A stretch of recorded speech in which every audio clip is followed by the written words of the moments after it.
Rentang waktu 1 tahun telah menghadirkan perjalanan tragis bagi Timnas U23 Indonesia disertai perubahan drastis dari segi prestasi. Hanya dalam rentang waktu tersebut, status Garuda Muda merosot tajam dari penggetar Asia menjadi pecundang di kancah regional. Pencapaian epik di Piala Asia U23 2024. Qatar masih sangat segar dalam ingatan setiap penggemar sepak bola tanah air. Ajang tersebut menjadi saksi kebangkitan luar biasa Marcelino Ferdinand dan kolega di bawah komando Shin Tae-yong. Mereka sukses melibas tim-tim raksasa Asia seperti Australia dan Yordania, bahkan menyingkirkan Korea Selatan. Keberhasilan menembus babak semifinal Piala Asia U23 adalah sebuah sejarah baru yang diukir dengan tinta emas oleh sang debutan. Namun, euforia itu seketika sirna dan digantikan dengan kekecewaan mendalam setelah kepergian Shin Tae-yong. Masuknya Gerald Vandenberg untuk menggantikan pelatih asal Korea Selatan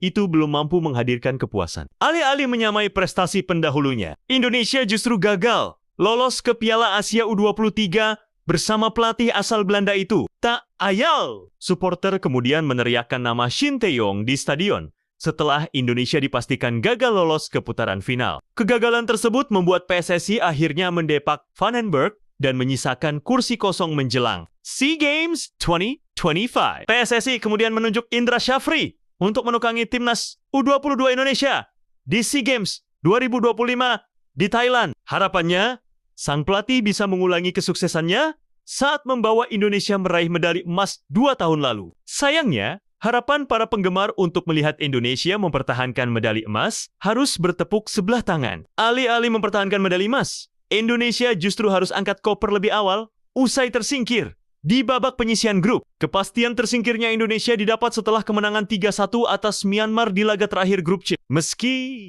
menang, Indonesia gagal merebut tiket semifinal sebagai tim peringkat kedua terbaik karena kalah jumlah gol dari Malaysia. Sebelumnya, Indonesia sudah dipastikan gagal menjadi juara grup menyusul kekalahan mengejutkan dari Filipina di laga pembuka. Alhasil, Indonesia yang dulu menjadi kuda hitam di Asia kini menjelma menjadi pecundang di kawasan Asia Tenggara. Bahkan, kehadiran beberapa pemain jebolan Piala Asia U23 224 September RT Iver Jenner gagal menyelamatkan nasib Indonesia. Tak hanya itu, ini juga merupakan kali pertama Indonesia gagal lolos ke fase gugur SEA Games dalam 16 tahun sejak 2009 silam. Kegagalan demi kegagalan Garuda Muda kian melengkapi keterpurukan Timnas Indonesia usai gagal lolos ke Piala Dunia ke 2026. Publik tanah air tentu berharap Timnas U23 Indonesia bisa kembali menemukan tajinya dan disegani di ASEAN bahkan Asia.